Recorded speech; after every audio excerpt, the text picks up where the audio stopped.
South ఇండియాలోనే అతి తక్కువ ధరలకే నాణ్యమైన రత్నాలని అందించే ఏకైక సంస్థ 6JVR.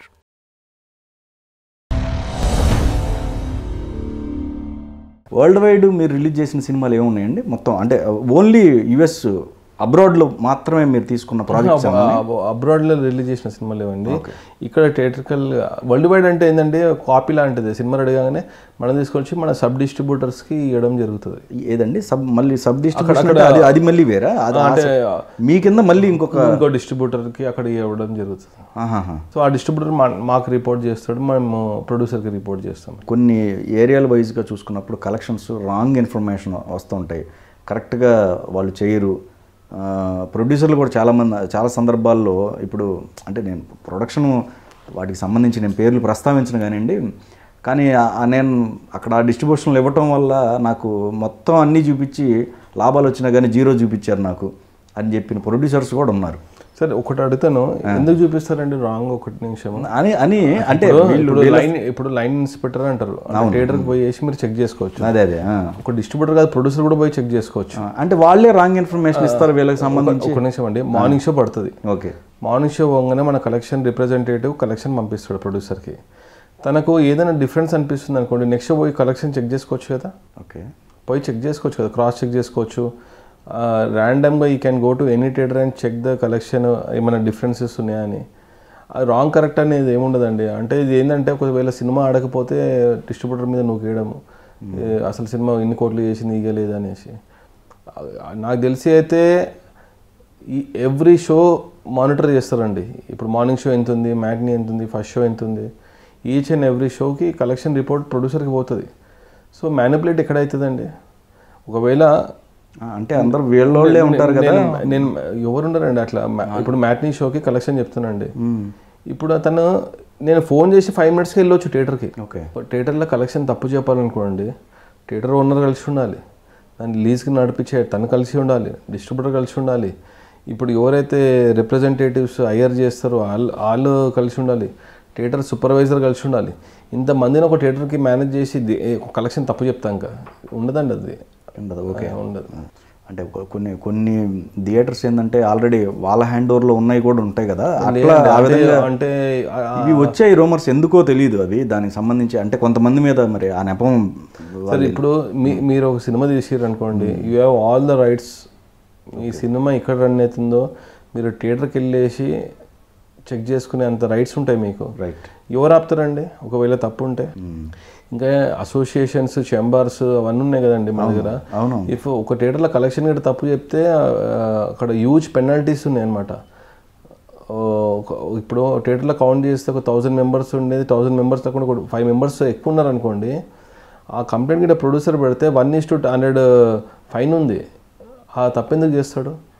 అండ్ థియేటర్స్ వాళ్ళ ప్రెస్టేజ్ ఎందుకు తక్కువ చేసుకుంటారండి అంటే ఫాల్స్ కలెక్షన్ చెప్పి. కానీ ఇంకోటి అండి, ఇప్పుడు ఫ్యాన్సీ రేట్లు ఆల్మోస్ట్ ఒక హీరో ప్రొడక్షన్ స్టార్ట్ అవ్వగానే ఇంతకుముందు అడ్వాన్స్లు ఉన్నాయి, ఇప్పుడు కూడా ఉన్నాయి. అంటే కొంతమందికి అడ్వాన్స్లు ఇస్తున్నట్టున్నారు, ఫ్యాన్సీ రేట్ ముందుగా అడ్వాన్స్లు ఇవ్వటం కూడా ఉంది కొంత కదా. సో ఈ అడ్వాన్స్ ఇచ్చే ప్రాసెస్లో ఇప్పుడు ఓటీటీలు రన్ అవుతున్నాయి, ఓటీటీలు వచ్చేస్తున్నాయి. అంటే ఇదివరకు నుంచి ఇప్పుడు కంపేర్ చేసుకుంటే మీకు లాభమా నష్టమా? ఒక ముందుగా ఇట్లా వెళ్ళి అంటే ఒక ఫ్యాన్స్ యాక్చువల్లీ ఇప్పుడు అదే అండి, ఇప్పుడు ఆ రైట్స్ వేరు మళ్ళీ అందుకే. అదే అంటే ఇప్పుడు డిస్ట్రిబ్యూటర్కి ఏమైపోయిందంటే ఇప్పుడు ఉన్న ప్రజెంట్ దాంట్లో ఓటీటీ అనేది ఒక కొత్త ప్లాట్ఫామ్ వచ్చింది. ఓకే, అయితే ఆడియన్స్కి ఏమైపోతుంది, ఒక 4 weeksలో కాగానే సినిమా ఇంట్లోనే చూసుకోవచ్చు అనేసి ఆ కలెక్షన్ కొంచెం డివైడ్ అవుతుంది. సో ఇప్పుడు రీసెంట్లీ అందరు ఎగ్జిబ్యూటర్స్ కూడా రిక్వెస్ట్ ఏం పెట్టారంటే, థియేటర్లో సినిమా రిలీజ్ అయినాక ఒక 6 weeks 7 weeks ఒక 2 months గ్యాప్ ఇచ్చినాక ఓటీటీలో రిలీజ్ చేయమని రిక్వెస్ట్ చేశారు అనమాట. ఓకే, అది కొత్త ప్లాట్ఫామ్ వచ్చింది, అది additional advantage to the producer అండి. కానీ దానివల్ల పైరసీ మొత్తం తగ్గిపోయింది. మీరు చూస్తుంటే మీకు పైరసీ అంటుండే, పైరసీ అనేది లేదు ఓటీటీ వచ్చినాక. ఎందుకంటే అందరూ డైరెక్ట్ టీవీలో మంచి క్వాలిటీ 4K రెజల్యూషన్లో టీవీలో కనిపిస్తుంది. కానీ ఏంటంటే సైమల్టేనియస్లీ కాకుండా 1 week తర్వాత 10 days తర్వాత కాకుండా ఒక 6 weeks 4 weeks గ్యాప్ ఇచ్చి చేస్తుంటే అందరికీ హెల్ప్ఫుల్ ఉంటుంది. థియేటర్కల్ వాళ్ళకి బాగుంటుంది, డిస్ట్రిబ్యూటర్కి బాగుంటుంది, ప్లస్ యాజ్ వెల్ యాజ్ ప్రొడ్యూసర్కి కూడా బాగుంటుంది అని. కానీ పైరసీ అంటే మీరు అంత పీరియడ్ ఆఫ్ టైం అంటే పైరసీ వచ్చేస్తుంది కదా మళ్ళీ. చూడండి అంటే మీరు చూస్తుంటే ముందు సినిమా రిలీజ్ కాగానే పైరసీ సీడీలు అమ్ముతుండే మనకి ఎక్కడ ఇప్పుడు మీకు ఆల్మోస్ట్ రెడ్యూస్ అయిపోయినాయండి. అంటే అందరికి ఏమైపోయింది, టీవీలో అమెజాన్లో లేకుంటే నెట్ఫ్లిక్స్లో లేకుంటే హాల్లో క్వాలిటీ ప్రింట్ ఇస్తున్నారు. ఎగ్జాక్ట్లీ. సో అది కూడా ఏంది, 300 rupees 400 rupees per year subscribers ఇస్తున్నారు. అవును. సో పైరసీ అనేది మొత్తము తక్కువ అయిపోయింది, అంటే ముందున్నట్టు లేదు ఇప్పుడు. అదేలే ఇది కూడా ఒకటి మంచిదే కదా సినిమా ఫిల్మ్ ఇండస్ట్రీ ఉంది. ఓన్లీ ఒకటే ఏంటంటే ఒకటి సైమల్టేనియస్లీ కాకుండా కొంచెము థియేటరికల్కి ఓటీటీకి కొంచెం గ్యాప్ ఇస్తే అందరికీ బెనిఫిట్ అవుతుంది. కానీ పెద్ద హీరోలకి మీరు ఎప్పుడు కూడా వాళ్ళకి అనుకూలంగా ఉంటేనే మీకు సంబంధించి అంటే దీని తర్వాత ఇంకోటి ఇయటం అలాంటివి జరుగుతాయి. అసలు పాపం హీరోలు ఎవరు ఇంటర్ఫియర్ కాదండి బిజినెస్లో, ప్రొడ్యూసర్కే ఉంటుందండి. ఓకే. అచ్చా, హీరోలు అసలు ఇన్వాల్వ్ ఉండదు. కొన్ని ఓన్ ప్రొడక్షన్లు కూడా ఉన్నాయి కదా హీరోలకు సంబంధించి. అంటే ఓన్ ప్రొడక్షన్ ఉంటే ఓన్ ఆఫీసెస్ కూడా ఉన్నాయి కదండి కొంతమందికి. ఓకే. ప్రొడక్షన్ ఉన్నా కానీ యాజ్ ఎ ప్రొడ్యూసర్ వాళ్ళ రోల్ ఏముందో అదే చేస్తారండి. ఎవరు ఆఫర్స్ ఎక్కువ ఇస్తారు అంటే వాళ్ళకి సంబంధించిన వాళ్ళకే సినిమా ఇస్తారు. గీతా ఆర్ట్స్కి మీకు మధ్య టర్మ్స్ అండ్ కండిషన్స్ బాగున్నాయండి? అంటే టర్మ్స్ ఏంటంటే వాళ్ళది సపరేట్ ఆఫీస్, మాది సపరేట్ ఆఫీస్ అండి. బాగానే ఉంటుందండి. ఓకే. అంటే అట్లా అందరు ఉన్నారండి. సురేష్ ప్రొడక్షన్స్ ఉంది, చాలా కంపెనీస్ ఉన్నాయి. Okay okay. అందరు బిజినెస్లోనే ఉన్నారు. అందరికి టర్మ్స్ అండ్ కండిషన్స్ బాగానే ఉంటాయి. నాట్ ఓన్లీ మీ అందరికి బాగుంటాయి. ఎందుకు బాగుంటాయి? అదేలే ఏదున్నా ఈ 4-5 ఫైనల్గా వాళ్ళే కూడా 2-3 సినిమాలు చేశారు కదా, మీరు పైన చేసినట్టున్నారు. అర్జున్ గారిది ఒక సినిమా చేసినండి, వరుడు. అంతే, వరుడు. మళ్ళీ రుద్రమ్మదేవిలో గెస్ట్ అపిరెన్స్ ఉండే. కానీ ఈ ఫ్రాంక్గా చెప్పండి, ఈ వరుడు సినిమా అప్పుడు సుమారుగా ఎంత నష్టపోయి ఉంటారు మీరు? నేనా అండి 80% పోయిందండి. 80% లాస్ అయింది. మరి మీరు రిటర్న్ అడగలేదండి? అంటే ఇంత అమౌంట్ ఓకే, అది మీదే అవుద్దిగా, ఇష్టపడి కొనుక్కుంటుంది కదా, అది కూడా కరెక్ట్. అది ఇష్టపడి అంటే మా లాస్ అయింది, హ్యూజ్ లాస్ అయింది.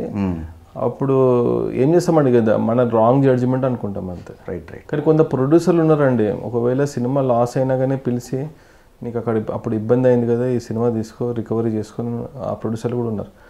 అంటే different, you can find different type of producers అండి.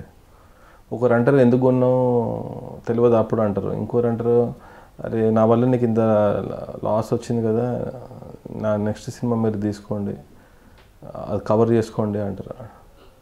అంటే పర్సన్ టు పర్సన్. అదేలేండి వాళ్ళ పర్సనాలిటీస్ అంతే. ఒక రకంగా ఇది మీరు చెప్పిన ఈ స్టేట్మెంట్ ఏదైతే ఉందో సీనియర్స్కి వర్తించకపోవచ్చు కదా, కొత్తగా వచ్చిన వాళ్ళు అయితే అయ్యో పాపం అనేది ఉంటుందేమో కదా.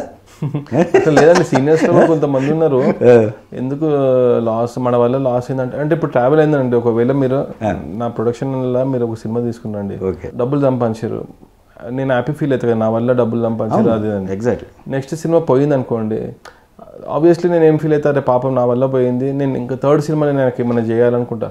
సో అదొక ట్రావెల్లా జరుగుతుందండి. ఓకే. సో ఇట్స్ లైక్ ఏ నాకు దీనిలో పోయిందండి మీరు నెక్స్ట్ సినిమాలో చూడండి అంటే, ఇక ప్రొడ్యూసర్ అనుకుంటాడు సరేలే నిజంగా పోయింది ఈ సినిమాలో చూద్దాము, నెక్స్ట్ సినిమాలో చూద్దాము. సో అది ఇద్దరి మధ్యలో ఒక ట్రావెలింగ్. కానీ నేను అప్పుడప్పుడు స్టేట్మెంట్లు కొన్ని చూస్తూ ఉంటాను, అంటే ఏది డిస్ట్రిబ్యూషన్ సైడు వీళ్ళు ఎగ్జిబిటర్లు కావచ్చు వీళ్ళు లాస్ అయ్యారని చెప్పేసి రజనీకాంత్ గారు కొంతమందికి హెల్ప్ చేయటం ఇట్లాంటివి మనం చూసాం.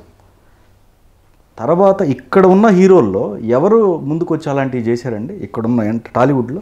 టాలీవుడ్లో అయితే ఎవరు చేయలేదండి. మహేష్ బాబు గారు చేశారు. మహేష్ బాబు గారు కొన్ని సినిమాల లాస్ అయితే పిలిచి రిటర్న్ ఇవ్వడం జరిగింది. ఇంకా వేరే హీరోస్ అయితే ఎవరు లేరండి. మహేష్ బాబు సొంత సినిమా కాకపోయినా కానీ ఓకే అదొకటి ఉంది ఆయనలో. ఓకే. నెక్స్ట్ ప్రాజెక్టు అంటే నాట్ ఓన్లీ డబ్బులేనా, డబ్బు మనీ పరంగానా లేకపోతే ప్రొడక్షన్? మనీ పరంగా. సపోజ్ నెక్స్ట్ ప్రొడక్షన్లో ఆయన ఇన్వాల్వ్మెంట్ లేకున్నా కానీ ఓకే ఆయన నుంచి చేసిండండి. ఇంకా అట్లా ఇంకా అసలు లేరు టాలీవుడ్కి సంబంధించి ఉన్నారంటే డిపెండ్ అండి, పర్సన్ టు పర్సన్. వాళ్ళకి అనిపించాలి అసలు నా వల్ల ఇప్పుడు ఇంత లాస్ వచ్చింది అంటే, ప్రొడ్యూసర్కి ఇంత లాస్ వచ్చింది, డిస్ట్రిబ్యూటర్ కంటే హీరో వాళ్ళు కూడా ఆలోచించాలి ఒకసారి. ఓకే. ఆలోచన ఉంటే అందరూ హ్యాపీ ఉంటారు.